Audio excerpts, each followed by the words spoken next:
एक समान होगा, यानी हिंदू विवाह हो या फिर मुसलमान शादी हो, कुछ भी हो, कोई किसी भी धर्म का हो, तो यूनिफॉर्म सिविल कोड में क्या तय होगा एक जैसा कि शादी की उम्र को लेकर एक नियम होगा।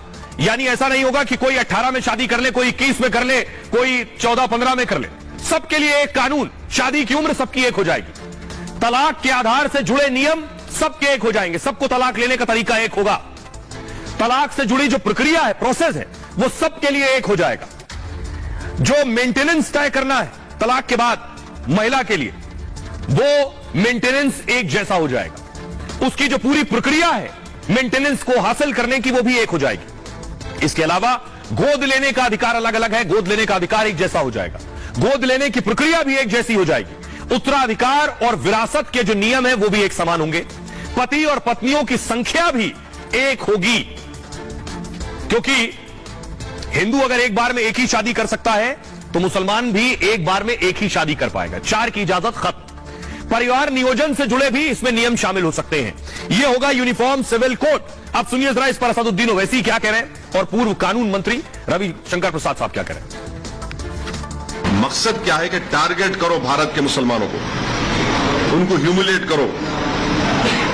आप यूनिफॉर्मिटी इक्वालिटी को मानते नहीं। जब मानते आप, वहां पर हिंदू एक्सेप्शन दे देंगे आप। तो क्या यूनिफॉर्म सिविल कोड के नाम पे आप प्लुरलिज्म, डाइवर्सिटी को छीन लेंगे क्या आप? वो करना चाह रहे हैं। यूनिफॉर्म सिविल कोड की जब बात प्रधानमंत्री कर रहे हैं, वो यूनिफॉर्म सिविल कोड की नहीं बात कर रहे, वो हिंदू सिविल कोड की बात कर रहे हैं। पूरे जो इस्लामिक रेफरेंसेस है प्रैक्टिसेस के, उसको वो इलीगल ट्रीट करेंगे और पूरे हिंदू प्रैक्टिसेस को प्रधानमंत्री अंडर द लॉ प्रोटेक्ट कर लेंगे। नरेंद्र मोदी जी ने देश के विकास की बात की, 3 तलाक को समाप्त करने की हिम्मत की बात है।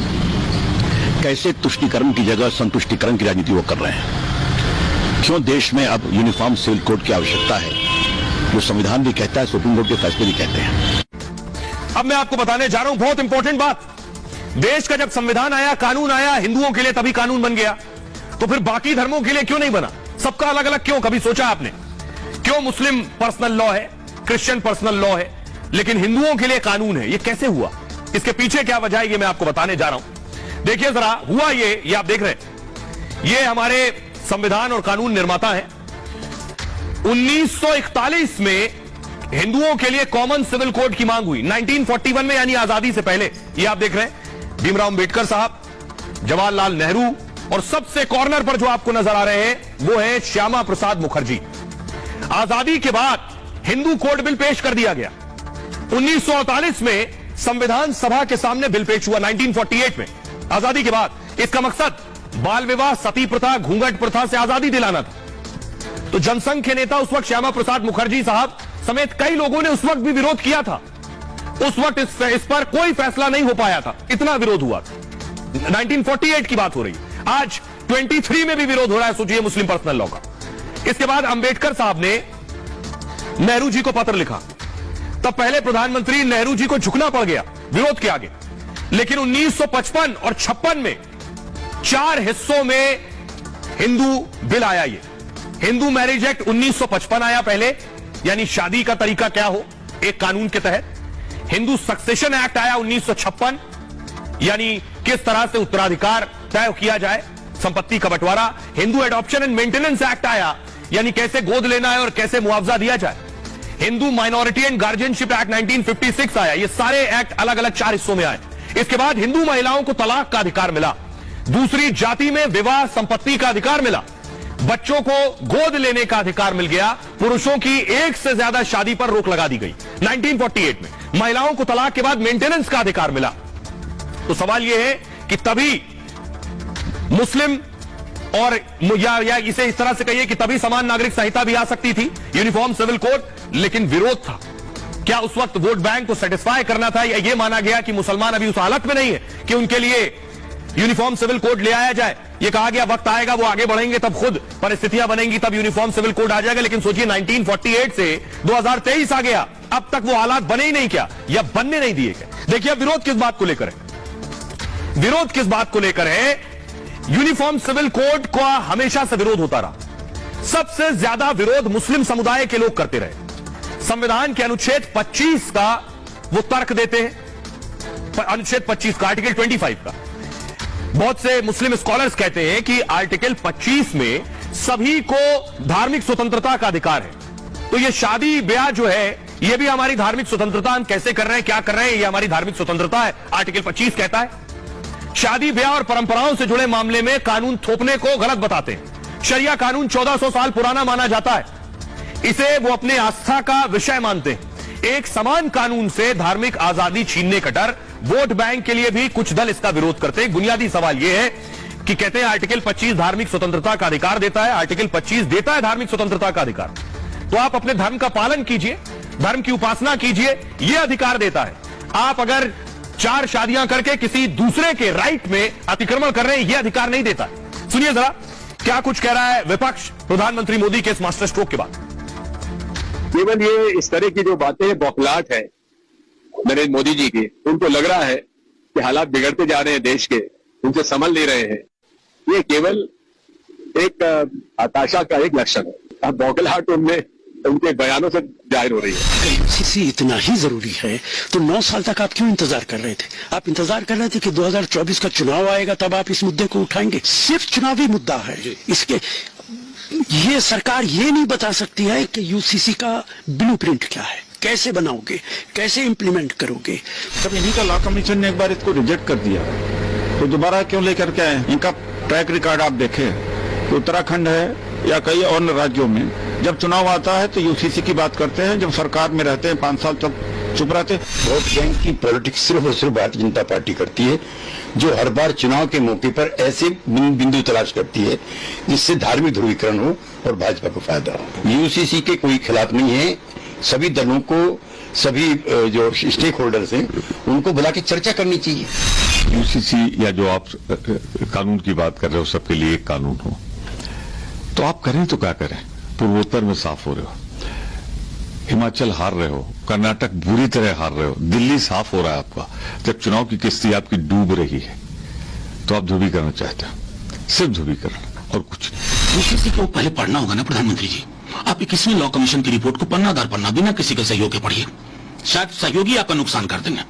और जो हमारी संविधान सभा की बैठकों में उस पर जिक्र हुआ था, आप इसको डॉग विसिल बनाना चाहते हैं। प्रधानमंत्री जी, हिंदू मुसलमान का मसला ही नहीं है, ट्राइबल कस्टम्स का क्या करेंगे? विविधता भरा देश है ये, हिंदू धर्म के अंदर ही जितनी भी विविधता है आप उसको खत्म कर देंगे। बड़ा दिलचस्प है कि ओवैसी और ओवैसी जैसे स्कॉलर्स कहते हैं कि संविधान ने हमें अधिकार दिया है, आर्टिकल 25 की धार्मिक स्वतंत्रता का अधिकार है, इसलिए आप समान नागरिक संहिता नहीं ला सकते। लेकिन देखिए संविधान क्या कहता है इस पर, यूसीसी पर संविधान क्या कहता है। संविधान में एक आर्टिकल है 44, अनुच्छेद 44 में यूसीसी की चर्चा है। सोचिए, आजादी के बाद जब संविधान आया तभी इसका जिक्र कर दिया गया था नीति निर्देशक तत्वों में। अनुच्छेद 44 के भाग 4 इसको लेकर इसमें लिखा गया है, राज्य के नीति निदेशक तत्व से संबंधित यह अनुच्छेद है। राज्य यानी देश के लिहाज से राज्य लिखा गया है। इसके मुताबिक यूनिफॉर्म सिविल कोड लागू करने की बात है उसमें। राज्य एक यूनिफॉर्म सिविल कोड लागू कराने का प्रयास करेगा। संविधान में नीति निदेशक तत्व सरकारों के लिए गाइड की तरह है कि क्या करना है आपको आगे। इन्हें हासिल करने के लिए सरकारों को काम करना होता है। अब आपको बताता हूं यूनिफॉर्म सिविल कोड के बारे में, मैंने आपको बताया, अब मैं आपको बताने जा रहा हूं कि सरकार के लिए इसे पार्लियामेंट से पास कराना एक बड़ी चुनौती है। ये मैं क्यों कह रहा हूं? क्योंकि सरकार के पास जो नंबर्स हैं वो इस तरफ इशारा कर रहे हैं। ये लोकसभा की तस्वीर आप देख रहे हैं। लोकसभा में कुल सांसद हैं 543, 543। बीजेपी के पास है 303 और एनडीए के पास है 330। लेकिन इस कानून को, इसे कानून की शक्ल देने के लिए, बिल को यहां से पास कराने के लिए 2/3 यानी 2/3 बहुमत चाहिए। यानी बीजेपी को, एनडीए को चाहिए 362 सांसद यहां से पास कराने के लिए। अभी 330 है, यानी 32 सांसद लोकसभा में कम है। राज्यसभा चलिए, राज्यसभा में 250 सांसद हैं, बीजेपी के पास 92 है राज्यसभा में, एनडीए के पास 110 सांसद हैं। यहां 2/3 बहुमत चाहिए इसे पास कराने के लिए। 2/3 बहुमत के लिए 167 सांसद चाहिए, 167। यहां भी बीजेपी के पास सांसद पूरे नहीं है।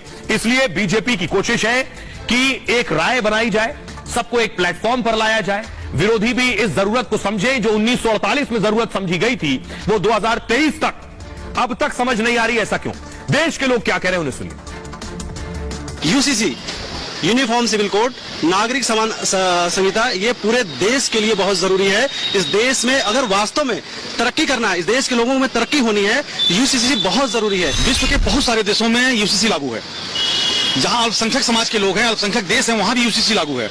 और हिंदुस्तान के लिए यूसीसी उतना ही जरूरी है जितना बुखार में बिना पैरास्टामोल के बुखार नहीं उतरता है, वैसे यूसीसी के बिना हिंदुस्तान का विकास संभव नहीं है। मोदी जी ने कोई मुद्दा उठा दिया तो वो हुआ नहीं है, आज उठा दिया और इलेक्शन हो या ना हो, आगे हो जाए कुछ हो जाए, लेकिन यूसीसी जरूर लागू होकर रहेगा। अगर एक देश एक संविधान पे चलते हैं तो वो सबके लिए फायदेमंद है। ये कहाँ का देश का कानून होता है कि एक देश में 10 कानून चले, तो एक कानून सबके लिए लागू होना चाहिए। किसी के लिए धर्म विशेष, जातिगत कोई भी आरक्षण या कुछ भी नहीं होना चाहिए। यूसीसी का मतलब तो कुछ ऐसा है नहीं कि किसी को बाहर निकाल देंगे, बल्कि समान संहिता लागू होगा। एक देश में एक तरह के न्याय पद्धति है, एक तरह के आय हम चाहते हैं, तो एक तरह का नियम सबके लिए हो। अब देश का विकास का नदी नाले पहाड़ और जमीनों से होगा क्या? देश का विकास का मतलब है कि इस देश में अंतिम पंक्ति में जो व्यक्ति बैठा है, हम उसका भी ध्यान रखें। जब हम सब लोगों का बराबर विकास करने की बात करेंगे तभी तो देश का विकास होगा। और अगर इस तरह का कोई कानून लाया जा रहा है तो उसमें दिक्कत क्या है, आपत्ति क्या है? आइए अब मैं आपको बताने जा रहा हूं प्रधानमंत्री की पहली और करती यूसीसी। प्रधानमंत्री नरेंद्र मोदी ने आज भोपाल से बोलते हुए यह भी बताया कि ये जो विरोधी सब एक साथ आ गए, एक साथ आने के पीछे एक बड़ी वजह है। बड़ी वजह क्या हो सकती है, सोचिए।